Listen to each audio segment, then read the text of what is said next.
Now, of course, people ask me all the time. They say to me, what is the secret to success?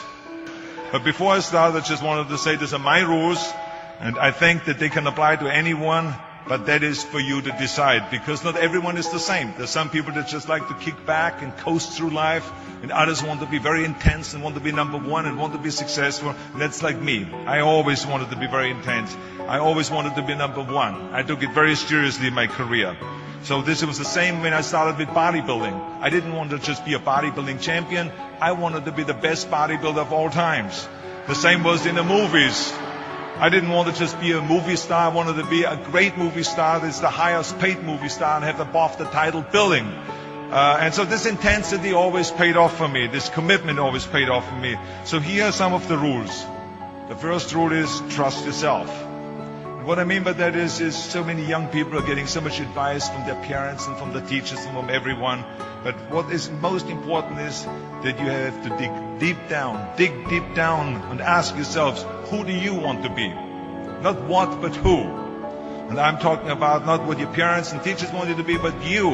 I'm talking about figuring out for yourselves what makes you happy, no matter how crazy it may sound to the people. I was lucky growing up because I did not have the television, or I didn't have telephones, I didn't have the TV, the computers and the iPods. And of course Twitter was then something that birds did outside the window. But I didn't have all the distractions and all this. I spent a lot of time by myself so I could figure out and listen to what is inside my heart and inside my head. And I recognized very quickly that inside my head and heart were a burning desire to leave my small village in Austria. Not that there was something wrong with Austria, it's a beautiful country, but I wanted to leave that little place and I wanted to be part of something big. The United States of America, a powerful nation, the place where dreams can come true. I knew when I come over here I can realize my dreams. And I decided that the best way for me to come to America was to become a bodybuilding champion, because I knew that was my ticket. The instant that I saw a magazine cover of my idol, Reg Park. He was Mr. Universe, he was starring in Hercules movies, he looked strong and powerful, he was so confident. So when I found out he got that way, I became obsessed and I went home and I said to my family, I want to be a bodybuilding champion. Now you can imagine how that went over in my home in Austria. My parents, they couldn't believe it. They would have been just happy if I would have become a police officer like my father, or married someone like Heidi, who had a bunch of kids and ran around like the Van Trapp family in Sound of Music. That's what my family had in mind for me, but something else burned inside me. Something burned inside me. I wanted to be different. I was determined to be unique. I was driven to think big and to dream big. Everyone else thought that I was crazy. My friend said, if you want to be a champion in a sport, why don't you go and become a bicycle champion or a skiing champion or a soccer champion? Those are the Austrian sports. But I didn't care. I wanted to be a bodybuilding champion and use that to come to America and use that to go into the movies and make millions of dollars. So, of course, for extra motivation, I read books on strongmen and on bodybuilding and looked at magazines. And one of the things I did was I decorated my bedroom window, my bedroom wall. Right next to my bed, there was this big wall that I decorated all with pictures. I hung up pictures of strongmen and bodybuilders and wrestlers and boxers and so on. And I was so excited about this great decoration that I took my mother to the bedroom and I showed her. And she shook her head. She was absolutely in shock. And tears started running down her eyes. And she called the doctor. She called our house doctor. And she brought him in and she explained to him, there's something wrong here. She said, she looked at the wall with the doctor and she says, where did I go wrong? I mean, all of Arnold's friends have pictures on the wall of girls. And Arnold has all these men, but it's not just men, they're half naked. And they're oiled up with baby oil. I mean, what is going on here? Where did I go wrong? So you can imagine, the doctor shook his head and he said, there's nothing wrong. At this age, you have idols and you go and have those. This is just quite normal. So this is rule number one. I wanted to become a champion. I was on a mission. So rule number one is, of course, trust yourself no matter how and what anyone else thinks. And of course, rule number two is break the rules. We have so many rules in life about everything. I say break the rules, not the law, but break the rules. My wife has a t-shirt My wife has a t-shirt that says, well-behaved women rarely make history. Well, I don't want to burst her bubble, but the same is true with men. It is impossible to be a maverick or a true original if you're too well-behaved and don't want to break the rules. You have to think outside the box. That's what I believe. After all, what is the point of being on this earth if all you want to do is be liked by everyone and avoid trouble? The only way that I ever got any place was by breaking some of the rules. After all, I remember that after I was finished with my bodybuilding career, I wanted to get into acting and I wanted to be a star in films. You can imagine what the agent said when I went to meet all those agents. Everyone had the same line that it can't be done. The rules are different here. It says, look at your body. You have this huge, monstrous body, overly developed, that doesn't fit into the movies. You don't understand. This was 20 years ago, the Hercules movies. Now there's the little guys that are in. Dustin Hoffman, Woody Allen, Jack Nicholson, before he gained weight, of course, that is. But anyway, those are the guys that were in. And the agent also complained about my accent. He says, no one ever became a star with an accent like that, especially not with a German accent. And yes, I can imagine with your name, Arnold Schwarzenegger, or whatever the name is, on a billboard. Yeah, that's going to draw a lot of tickets and sell a lot of tickets. Yeah, right. So this is the kind of negative attitude they had, but I didn't listen to those rules. Even though they were very nice and they said, look, we can get you some bit parts. We can get you to be, playing a wrestler or a bouncer. Oh, maybe with your German accent we can get you to be a Nazi officer in Hogan's Heroes or something like that.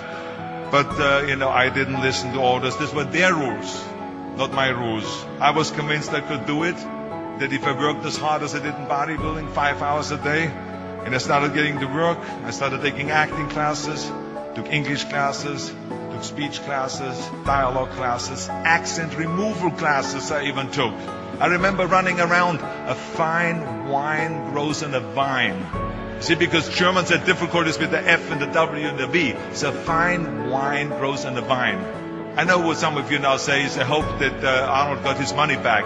But let me tell you something. I had a good time doing those things and it really helped me. And finally I broke through. And I started getting the first parts in TV, Streets of San Francisco. Lucille Ball hired me. I made Pumping Iron, Stay Hungry, and then I got the big break in Conan the Barbarian. And there the director said, if we wouldn't have Schwarzenegger, we would have to build one. Now think about that. And then when I did Terminator, I'll be back.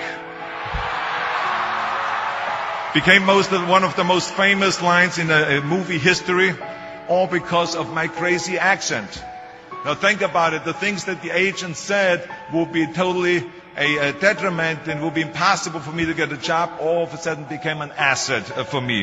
All of those things, my accent, my body and everything. So it just shows you never listen that you can't do something. And you have to work your way up. Of course, run for something else first. I mean, it was the same when I ran for governor.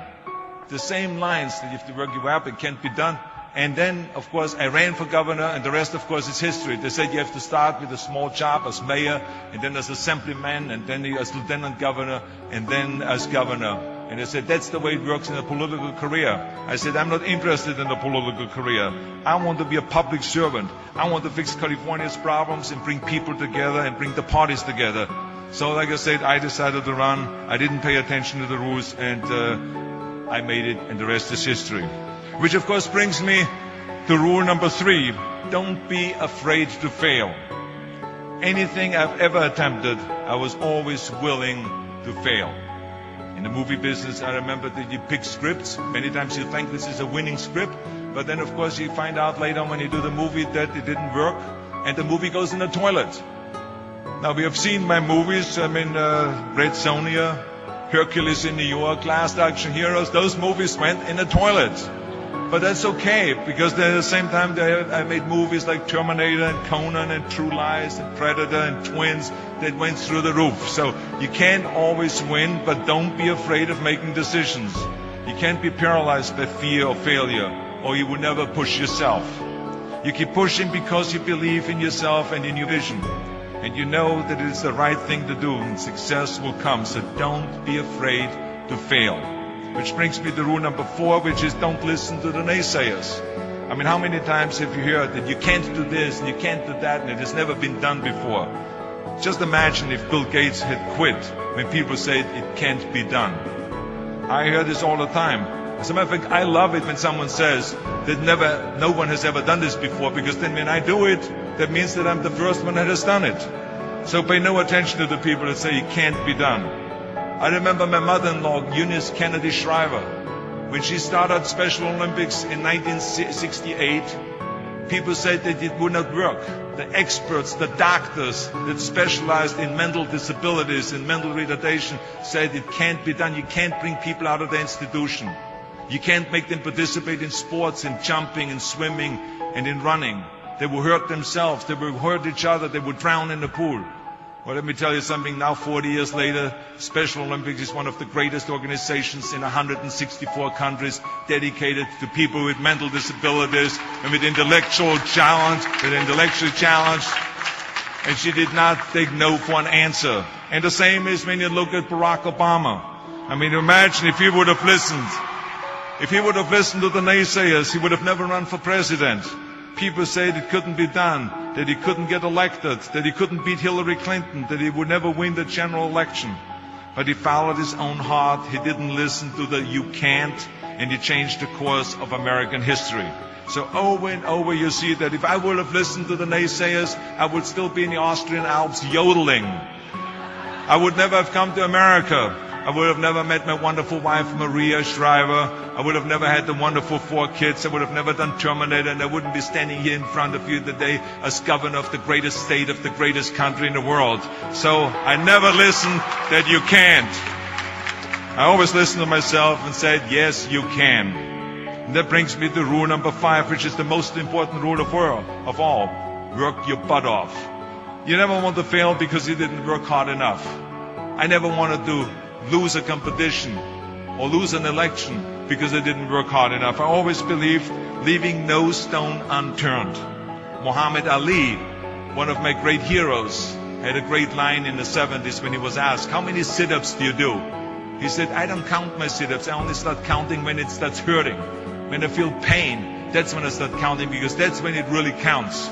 That's what makes you a champion. And that's the way it is with everything. No pain, no gain. So many of those lessons that I apply in life, I've learned from sports, let me tell you, and especially that one. And let me tell you, it is important to have fun in life, of course, but when you're out there partying, horsing around, someone out there at the same time is working hard. Someone is getting smarter and someone is winning. Just remember that. Now, if you want to coast through life, don't pay any attention to any of those rules.